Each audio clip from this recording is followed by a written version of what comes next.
Party है, आज बहुत उम्मीदों पे पहुंचे थे, आप सकारात्मक मुद्दों पर चर्चा होगी। बिल्कुल, आज बजट पे हम लोगों को बात रखनी थी। प्रदेश में बजट आया है, तमाम क्षेत्रों को, अलग अलग जनप्रतिनिधियों को खूब सारी उम्मीदें थी। प्रदेश की व्यवस्था के बारे में सदन और सरकार को बताते भी, पर एक जो गोप भक्त बने हैं और एक जो गोप भक्त बनना चाह रहे हैं, दोनों की राजनीतिक लड़ाइयों के कारण, पक्ष और विपक्ष की पॉलिटिकल लड़ाइयों के कारण कि किस तरीके से हम इश्यू को बनाएं, किस तरीके से अगले दिन अखबारों में छपें, इसलिए पक्ष और विपक्ष दोनों की छोटी छोटी हरकतों के कारण आज प्रदेश की 8 करोड़ जनता को निराशा हाथ लगी है। आज जो चर्चा होती, जनहित के मुद्दे आगे आते, तो निश्चित रूप से कई लोगों की बात जो है प्रदेश की सरकार तक पहुंचती। आज जो लोग गो भक्त बने बैठे थे, आज उनकी बात आगे आई, इश्यू बड़ा हो गया। मैं कुछ चीजें बताना चाह रहा था कि वर्तमान सरकार और पूर्ववर्ती सरकार दोनों को प्रदेश की जनता ने, 8 करोड़ जनता ने मैंडेट दिया। पिछली बार भी मैंडेट मिला, उस समय भी पूर्ववर्ती सरकार ने लाखों बीघा गोचर जमीन, ओरण जमीन, गोवंश का चारागाह पूरे तरीके से मल्टीनेशनल कंपनीज के हाथ में दे दिया। अगर आप वाकई इतने ही बड़े गोभक्त थे तो पूर्ववर्ती सरकार में आपने ये लाखों बीघा जमीनों की अलॉटमेंट क्यों की? आज के समय में जो वर्तमान सरकार है वो खुद को सनातनी सरकार कहती है। जय श्री राम का नारा लेके आप सियासत की दहलीज तक आए हो। उनके लिए मैं एक लाइन कहना चाहूंगा, बेजुबान जानवर भी अब पूछने लगे हैं इंसानों से, हक तो हमारा भी था, फिर क्यों बेदखल किया मैदानों से।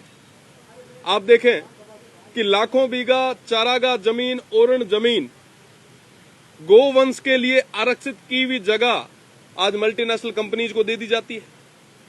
जिस गाय की बात आप लोग करते हैं, उस गाय की जमीन को इस तरीके से आप लोग ही अलॉट कर रहे हो। आखिर कौन सी ऐसी ताकतें हैं जो आपको दबा रही है? ये प्रदेश की जनता जानना चाहती है। आप देखें, हमेशा सनातन की बात करते हैं, प्रकृति की बात करते हैं, आपकी करनी और कथनी में फर्क है। आज के समय में धरा और धेनु का सौदा कौन कर रहा है और इसके नाम पे राजनीति कौन कर रहा है, ये बहुत बड़ा विषय है। कोई संत कह के गए थे कि जिस धरती पर गाय के पैर रखने की जगह न बचे, उस धरती पर धर्म की दुहाई देना केवल पाखंड है। और आज के समय में दोनों ही पॉलिटिकल पार्टी सिर्फ पाखंड कर रही है। अगर वाकई आपको इतनी बड़ी पीड़ा है, वाकई आपको अगर चिंता है, क्योंकि मैं पश्चिमी राजस्थान से आता हूं, पश्चिमी राजस्थान में तमाम जो ग्रामीण अर्थव्यवस्था है वो पूरे तरीके से गोधन पे, गोवंश पे, पशुधन पे टिकी है। आज वहां की जमीनें अलॉट हो रही है, विपक्ष भी सो रहा है, पक्ष तो कर रहा है, विपक्ष भी सो रहा है, उसकी बात नहीं करेंगे साहब। लगभग 30 लाख गोवंश वहां है। अभी एक की बात हुई, निश्चित रूप से जो हुआ गलत हुआ, इस तरीके से नहीं होना चाहिए, पर विपक्ष कम से कम उस 30 लाख गोवंश की बात तो करे। उस समय तो आप, क्योंकि उसमें इनको पॉलिटिकल माइलेज नहीं है, उन तमाम इश्यूज पे इनको बात नहीं करनी, इनको तो सिर्फ राजनीति करनी है। मैं कुछ दिन पहले की घटना आपको बताना चाहूंगा। जिस ऋषि और कृषि की बात वर्तमान में सनातन की सरकार कर रही है, इन्हीं के राज में सियाणी गांव के हमारे जो मठाधीश है, जो ग्राम पंचायत दूधाबेरी के राजस्व गांव सोखरू में, जहां 14,000 के आसपास गोचर जमीन थी, वहां पे गोचर को बचाने के लिए, क्योंकि वो बिना किसी एनओसी के, आपको पता होगा, जानकारी के लिए बता दूं कि राजस्थान पंचायती राज अधिनियम 1994 के तहत अगर कोई भी पंचायत की जमीन को किसी मल्टीनेशनल कंपनी या गवर्नमेंट कहीं अलॉट करती है तो उसके लिए एनओसी लगती है। कोई एनओसी नहीं ली गई, गोचर को पूरी तरीके से खत्म कर दिया जा रहा था।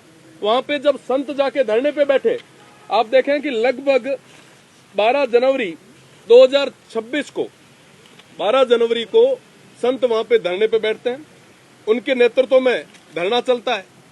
और आज दिन तक उस गोचर पे इन्होंने कोई डिसीजन नहीं लिया। और जो संत वहां बैठे उनके साथ दुराचार किया। एक तरफ आप कहते हो कि साहब हम तो सनातन की सरकार है, हम तो गाय को बचाने वाली सरकार है। साहब गाय मर रही है, वो गाय माता, वो विश्व माता जिसकी बात थोड़ी देर पहले मंत्री जी कर रहे थे, आज आप दोनों क्यों चुप हैं? सिर्फ राजनीतिक मुद्दा बनाना है, सिर्फ गाय के नाम पे बात करनी है। लाखों बीघा जमीनें अलॉट हो रही है, ये प्रदेश की सरकारें सो रही है।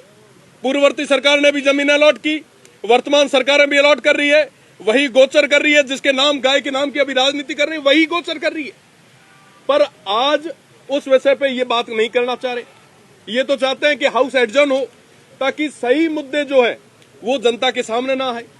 मैं आपको बताना चाहूंगा, रागवा, सेहुआ, जोगा, तेजपाड़ा, सोनू, सांखला, सुल्ताना, अर्जुना, तनोट गांव, घंटियाली, कालरा कुआ, रायमला, साधना, भोजरा जी की ढाणी, नवल जी की ढाणी, हेमा, नेतसी, पारेवर, ये तमाम जो गांव है, आज जैसलमेर में आपको पता ही होगा कि हजारों की संख्या में एकजुट हुए हैं तमाम लोग। ये तमाम लोग इन तमाम गांवों से आए हैं जिनके नाम मैंने अभी लिए। ये सारे गांव पलायन होने पे मजबूर हो गए। पलायन कौन कर रहा है, क्यों कर रहा है, किस लिए कर रहा है, वो जमीनें किसने अलॉट की है? अरे साहब, आप हकीकत के मुद्दों को तो देखो।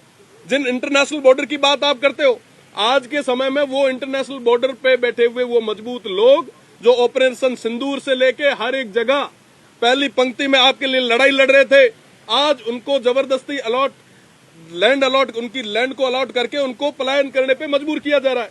आप देखेंगे कि थोड़े दिन पहले एक डालमिया सीमेंट बहुत बड़ी, मैं तो नाम लेके कहूंगा, उनको एक लैंड अलॉट हुई। 80 पक्के मकान जो है वो अलॉट कर दिए। साहब, आपका कोई भी व्यक्ति नीचे धरातल पे जाके कभी भौतिक सत्यापन करता है कि वहां पे है कौन, वहां पे क्या चल रहा है? आप गरीब लोगों के घर उजाड़ने में लगे हो। उनमें से कई लोग ऐसे हैं जिन्होंने आज तक शहर नहीं देखा। साहब, वो कहां जाएंगे? आप और हम तो कहीं भी चले जाएंगे, पर उनकी बात कौन करेगा? आने वाले समय में तमाम गांव जिनमें दव, म्याजलार, महाराज का तड़ा, हटार, लुणार, फुलिया, करड़ा, पोछिना, रोहिड़ी, पांचला, मोती की बेरी, सुंदरा, ये तमाम गांव आप देखेंगे कि सैकड़ों से ज्यादा गांव है, 100 से ज्यादा गांव है जो पलायन होने पे मजबूर कर रहे हैं। ये कहते हैं कि साहब भारत जो है वो गांवों में बसता है। आज इन गांवों को कौन अलॉट कर रहा है? ये किसानों की बात करते हैं। साहब, आज वो किसानों की छाती पे हाई टेंशन लाइन और उन टावर के नाम पे उनको कौन जलील कर रहा है, उनको कौन परेशान कर रहा है? थोड़े दिन पहले आपने देखा होगा कि बायतू के अंदर कुछ किसान जो है वो धरने पे बैठे। उनको पूछा गया कि साहब आप धरने पे क्यों बैठे हो? आप देखेंगे कि साहब उनके पास 15 से 20 बीघा जमीन थी, उसपे आपने जाके छाती पे पोल रख दिया। कह रहे हैं कि साहब ये विकास हो रहा है। अरे साहब, विकास के नाम पे ये विनाश क्यों कर रहे हैं? आप खेजड़ियां तो काट ही रहे थे, किसानों को इस तरीके से परेशान कर ही रहे हो। गांव के सीधे साधे लोग, उनकी जमीनों को आप इस तरीके से अलॉट करके उनको बेघर कर रहे हो। बदले में मिला क्या? ना CSR वहां मिलता है, ना किसी युवा को एम्प्लॉयमेंट वहां मिलता है, ना वहां पे जहां पे बिजली आप जनरेट कर रहे हो उसी क्षेत्र में ना आप बिजली समय पे दे पा रहे हो।